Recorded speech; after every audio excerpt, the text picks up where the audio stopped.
And then from here, I can show the anatomy as it was at the time of death. So everything is accurate. There's no rendering done. Since the cadaver was flash frozen, there were scans that were taken of the cadaver itself. And then from there, you can see the anatomy as it was at the time of death. You can also isolate or annotate different parts of the system. So in this case, I can start by removing the skin, removing the skeletal system and other structures until I'm left with the gastrointestinal system. From here, I can get a better view by just zooming in.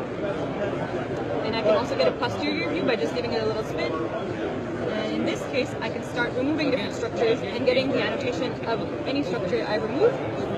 And I have this undo button where I can bring everything back up. This is amazing.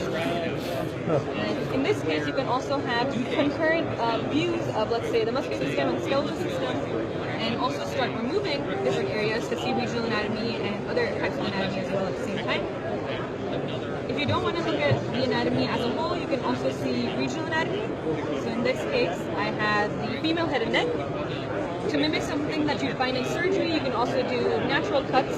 So in this case, I have an incision made, and you can also see the relationship between the skin, the fat, and other structures. And as I showed earlier, you can go ahead and also remove structures here and press this undo button. And what's interesting is these are actually the scans that were done from the cadaver. So everything you see here is what we saw at 0.6 to 0.8 millimeter thickness. And so each time I turn around, slide through these sections, I can see where it lies. And you're not just limited to the head and neck, you also have areas like the brain, large areas like the thorax and the abdomen, all the way down to the leg and foot. And what's most interesting to me is you can load in your own patient CT. or MRI. scans, and from there you can get a 3D model of what you're seeing. So here we have a post-operative scan of a patient with a brain aneurysm, and this is the actual CT. that was provided. You can go ahead and slide through the CT. and see exactly where the clips were placed as well. So if I go down here, it'll show where it is here. And same functionality as before.